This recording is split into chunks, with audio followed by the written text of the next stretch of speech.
Black, proud, independent, determined, educated, resilient, compassionate, batty,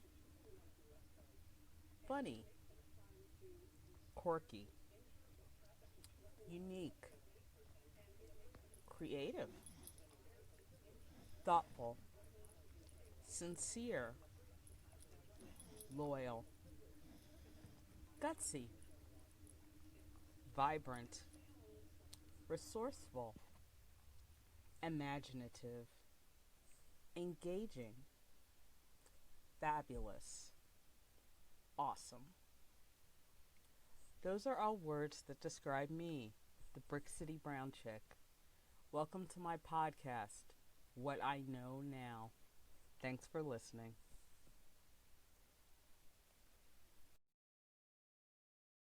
Hello, and welcome back to What I Know Now. I am your host, the Brick City Brown Chick, and this is episode 5, Getting It Together. What is the it in this case? The it is your life. I think as a collective, and by that I mean Americans, we are extremely hard on our young people.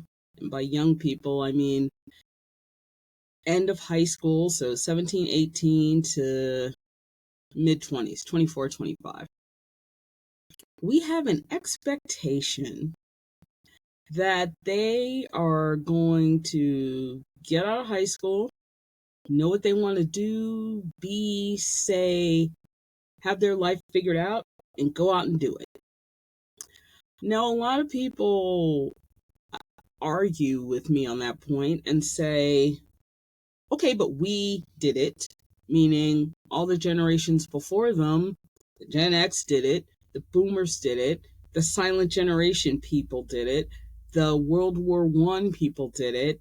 It's like, suck it up, Buttercup, figure out your life and get to it. That's a lot easier said than done.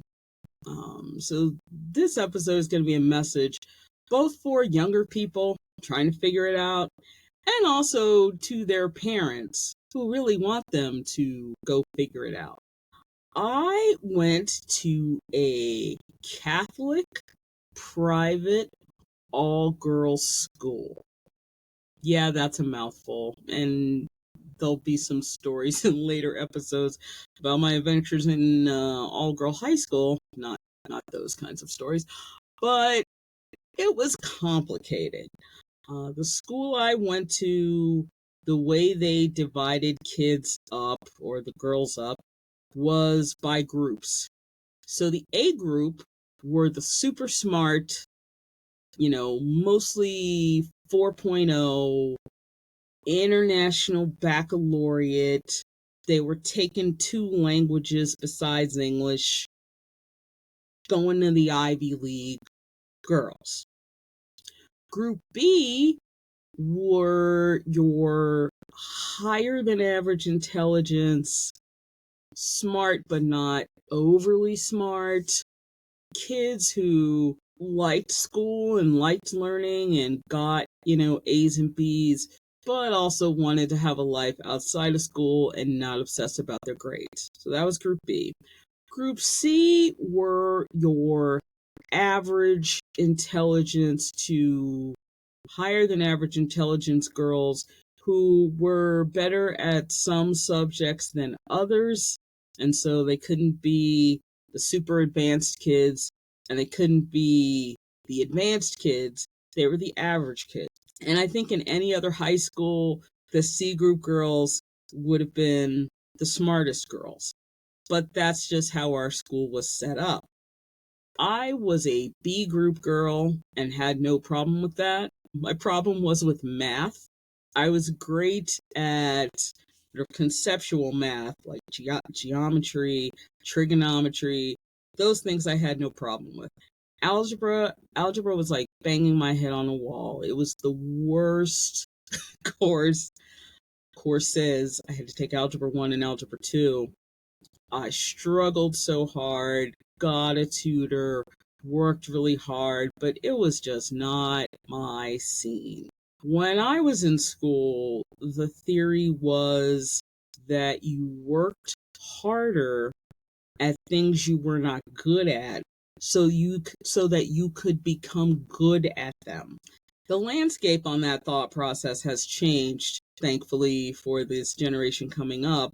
And now the focus is focus on the things you're good at so that you can get better at them, because this is part of what's going to shape your future, as opposed to struggling to try to get good at something that you're never going to be good at. And that's the truth, because I am still not good at algebra. Oh, these many years after high school, it was just a very painful struggle. So my high school focused very heavily on careers and career counseling. I think I was in career counseling starting in sophomore year. And you take all these tests and all these assessments to try to figure out A, what you're good at, and B, how you're going to take that and turn it into some sort of career and life. And at 15, 16, do you really know what you want to do with your life? I knew some girls in my high school who did. Like I said, those girls who were heading to the Ivy League, who, their entire lives, all their parents wanted them to be was a doctor. So they were going to Yale, and then they were going to med school, and they were going to be a doctor. And great, good for them. Most of us were not that way. We were just trying to figure out what we were going to do with the rest of our lives. So I went through career counseling sophomore year, junior year, senior year. And by senior year, my career counselor, who was a wonderful woman named Sister Regina, she was super patient with all of us and was really like, listen, you need to figure out what's going to be best for you, not your parents, not worried about going to the same college your friends are going to. Like, you need to focus on you. And that was a pretty radical notion for a nun, first of all, but for Catholic school in general. So my graduating class, when we graduated high school, we were the 50th graduating class from that school. And we were the first class where no one was going into the convent. Nobody was becoming a nun. And our principal, Sister Anne, was infuriated that nobody was becoming a sister. So that was pretty funny. She gave us an interesting speech on graduation day about learning to be more selfless. It was pretty funny. But then I got to college, and my freshman year of college was a huge hurdle for me. It was a huge hoop to jump through, shall we say. My father died February of my senior year of high school. So it was 6 months later, and I was still reeling from that. And now I had to be in this environment where I was 6 hours away from home, and I was expected to figure it out. And in that case, figuring out meant a lot of different things.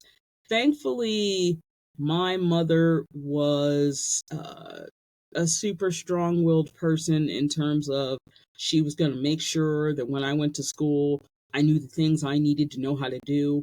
So I did my own laundry. I could cook for myself if it came down to that. All those things that a lot of kids struggle with in college, that was never my issue. You still got to find the time to do those things. But doing them, learning how to do them, I already knew how to do them. That was not a problem. The issue in college came with, picking my courses and really figuring out what I was going to focus on.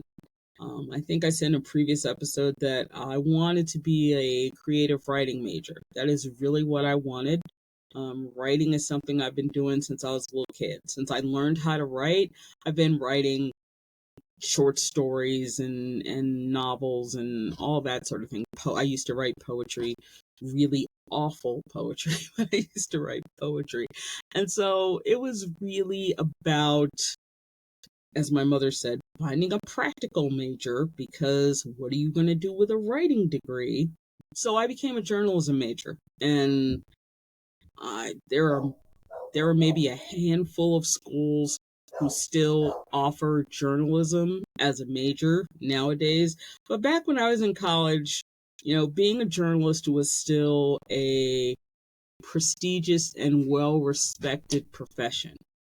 Now, it was not a well paying profession unless you work for, CBS or NBC, like you hit the big time, the national organizations. But like if you were going to go work for a magazine or a newspaper or whatever as some no name journalism graduate who just got out of college, you were not going to make a lot of money. That was never the focus. I wanted to make enough money to take care of myself, but I wasn't trying to be rich and famous. I wasn't trying to be the next Barbara Walters. Like that was not my mindset. So when I decided on being a journalism major, my mother kind of went, okay, sure, we'll go with that. And so I went through college for 4 years and graduated and got my degree. And then it was time to go out into the world and figure it out. My first job, I worked at a magazine. This was the early 90s. So I remember very clearly what I made. I made $17,000 a year, which in retrospect is kind of like, I have no idea how in the world I lived on $17,000 in the DC metro area, even back then. It was crazy. But I really enjoyed it.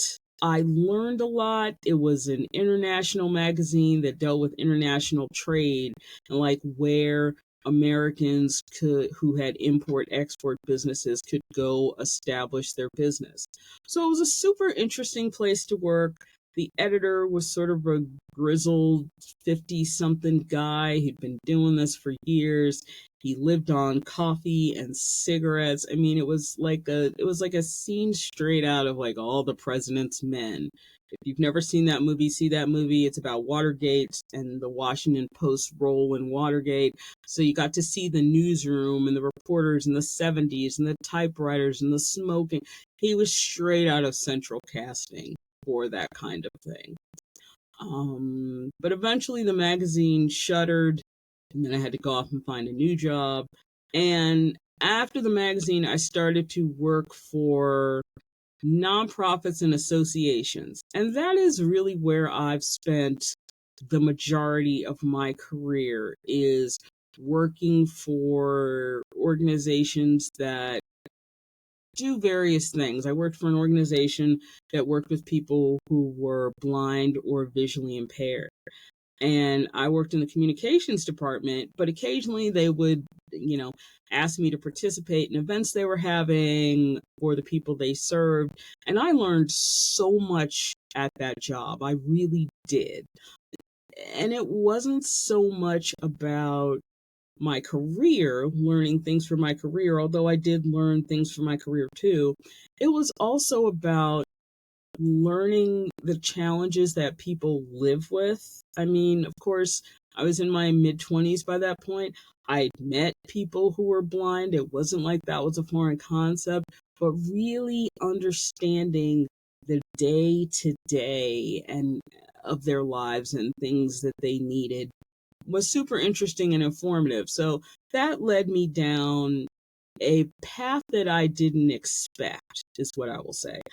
When I left college, I really thought, I was going to be a journalist. I was going to work for a newspaper or a magazine or a TV station or something like that. And that's not the direction my life took. My life really went down the association nonprofit path. Those are not places where you're going to make a lot of money. I think most people know that, but if you don't, that's just one of those fundamental things. And I have never been a person who has sat back and said, okay, I want to make I want to make as much money as possible, because I want to do this, this, this, and this. My perspective has always been, do I have enough money to take care of myself? If something happens tomorrow, do I have a safety net? Do I have a nest egg? Things like that. And I think that makes me probably a little different than most of the people I know or have known. And I just think people who have the mindset and the ability to work in associations and nonprofits are just very different than people who have the ability to work in corporate America and to thrive and be happy in that environment. In my career, I worked for exactly one organization that was, I guess you'd call it corporate. It was a law firm. I worked there for, I think, 5 months and hated it 80% of the time. It was so cutthroat and so nasty, and nobody wanted to help anybody because everybody was afraid you were after their job. It was insanity, and I was just miserable. And I knew from that brief experience that that was not the kind of organization I was going to work for again, that I would not go down that road again. And I went back to, I guess what you'd say, what was comfortable. Now, people will always make the argument of how do you grow if you keep doing what's comfortable? And what I say to that is, you can continue to grow and be comfortable as long as you keep changing up the script. Now, in my case, what that meant is I would work at a job for 2, maybe 3 years after I'd gone through a couple of cycles of what I was doing, because in the world of associations and nonprofits, their work is very circular.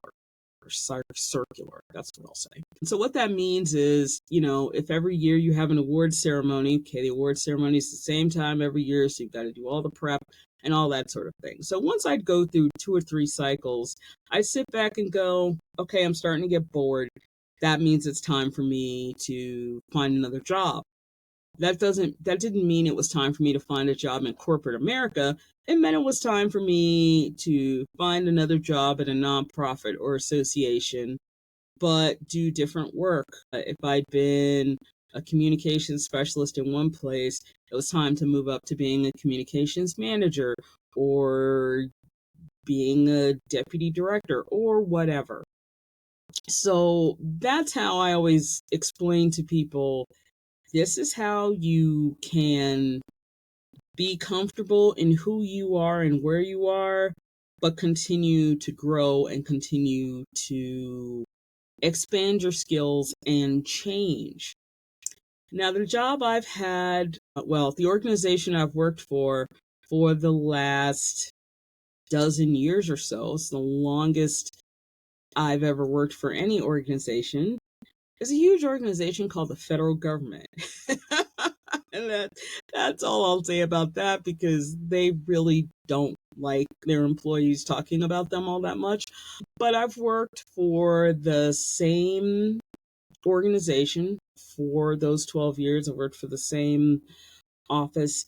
And this is not something I ever would have predicted.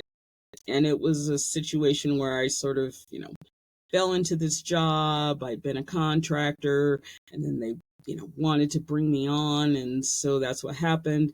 Yeah, working for the federal service is not something I ever would have predicted, partially because my husband works for the federal government. Now, he works for a different agency. He's worked for that agency over 30 years, which is just mind-boggling. But I've always felt very strongly that I didn't think both of us should work for the government, because what if the government runs out of money and then neither of us has a job? And you always say to me, the government never runs out of money. If they do, they'll print more. Like, it's just he's just very pragmatic that way. Working for the government definitely has its challenges, not just that lots of people seem to hate you and think you don't do any work, but there are also internal challenges. I'd say working for the government for me is closer to working for a for profit in terms of feeling than working for a nonprofit. The good thing about it is it's different every day. You really have no idea what's going to happen. You can have your day planned out, but there's always going to be other stuff. So if you had asked me when I was 22 or 23 whether I thought this is where my life would be at 53, I probably would have laughed. Like, this is not the expectation I had for my life. Now, I didn't have a lot of concrete expectations. Like I said, it wasn't like I want to be rich and famous kind of thing. But my life has turned out differently than I thought it would. And that's okay. One of the things I think we need to get to as a society, as an American society, is that different is not bad. Different doesn't have to be bad or stressful or challenging. It's just different. And not just about like who people are and how they identify themselves, but how they live their life. One thing I've always said is someone wants to live their life a certain way, great. That does not affect me in any way, shape, or form.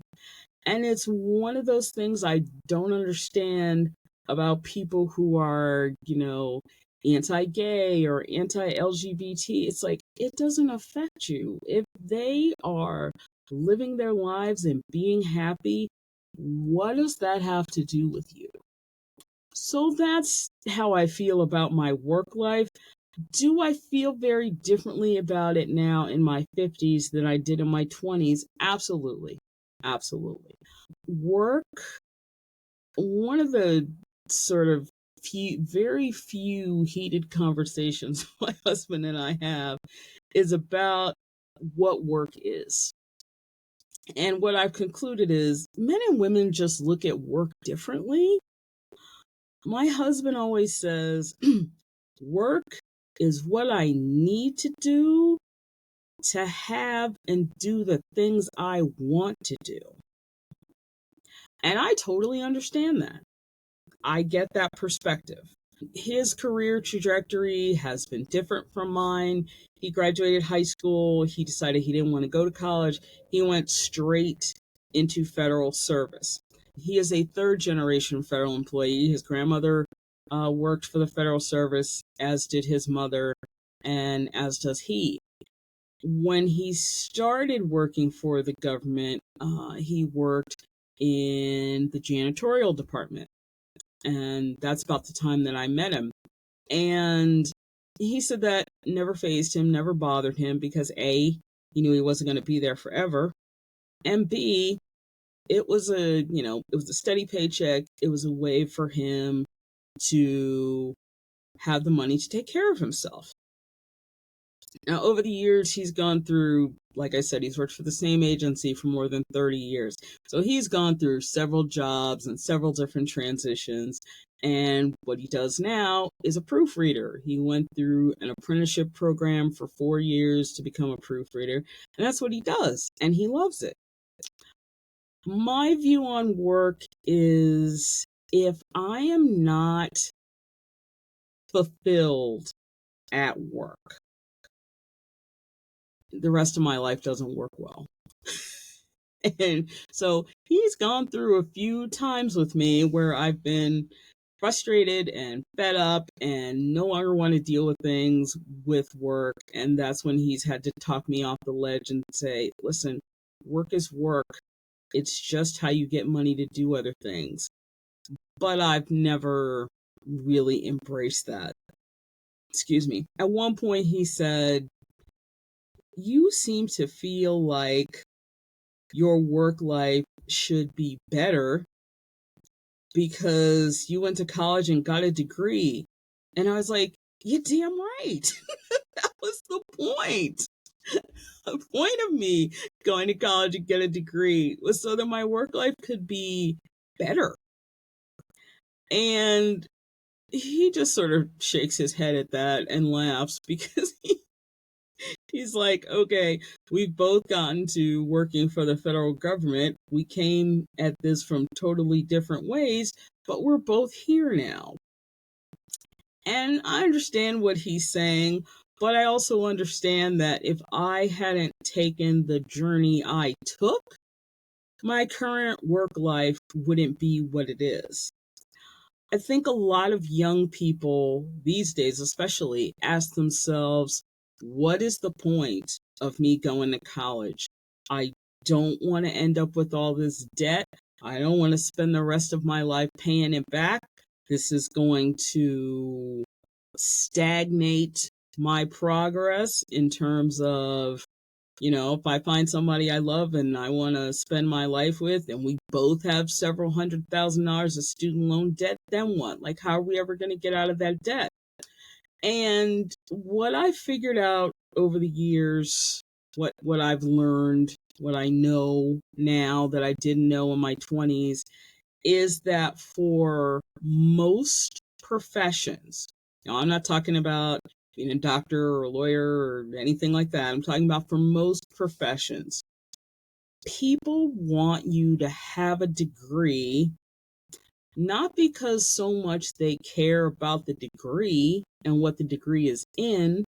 They want you to have a degree because a degree proves that you can commit to something hard, and see it through. So it's really not about the piece of paper you got. It's not about what you majored in. It's about you sat down, you made the commitment, said, I'm going to go to college. I'm going to do this. And you did it. Through all the ups and downs and struggles and difficulties, you got it done. So it shows a potential employer that you can commit. And that's really what they're looking for. So that's what I've learned over the years about having a college degree. It's not so much, for the most part, what it's in. It's the fact that you made the commitment. People have asked me over the course of my life when I was in college, did I ever consider quitting? Yep. I won't say every day, but fairly frequently. I went to college in a place where there were not a lot of Black people, either on campus or off campus. It was just this town in the middle of nowhere. And when I was a freshman, upperclassmen sat down the freshmen and were like, listen, here's what you can do, here's what you can't do. You can be off campus at this time, but make sure you're with some other people. Like all these things that I was like, okay, I have entered the twilight zone. Like, what decade is this? I was a freshman in 1988. And I was like, are we sure this isn't 1958? Like, what is this place? But I survived. And not only did I survive, I thrived. I made good grades. I made friends. I joined clubs. Like all those things you're supposed to do in college. I did all that and I had a good time. If I had to do it again, would I do it again in that particular place? Probably not. That I honestly have to say, no, I probably wouldn't do that. I wouldn't do it that particular way again, but I'm glad I did it. When I was deciding where I was going to go to college and how I was going to figure it out, by that point my father was very sick, but he was still very much involved in my decision making and what I was going to do. And so one day I went to the hospital to visit him and he said, okay, so you're getting ready to go to college. We're going to an all women's college, aren't we?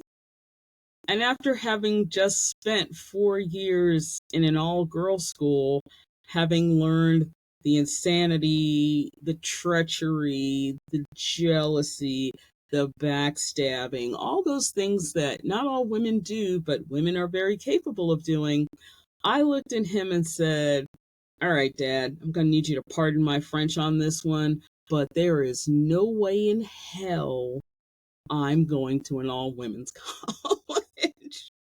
And he just sort of looked at me and said, but Spelman is a really good school. And I said, you're absolutely right, Dad. Spelman is a really good school, but I will not be going there. I cannot take a whole bunch of women for another 4 years.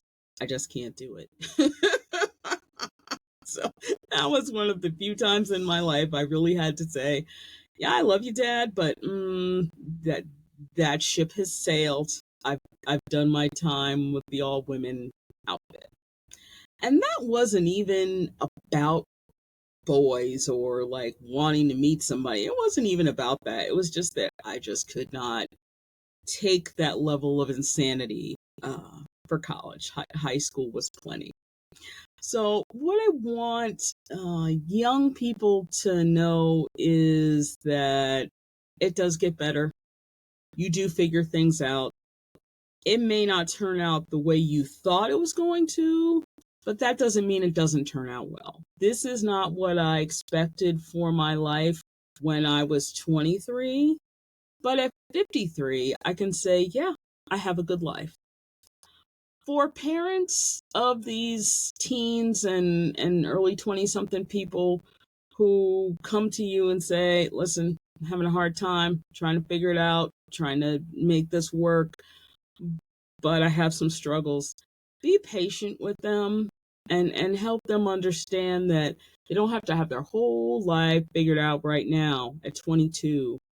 Things are going to come along and move the needle and change things, but they'll figure it out like you did as their parents, like their grandparents did, like their great grandparents did. We all figure it out eventually, but everybody's on their own timetable. So that's what I know now. I want to thank everybody for joining me this week. I hope you got something out of my humorous stories, and I will see you again next week. Thank you.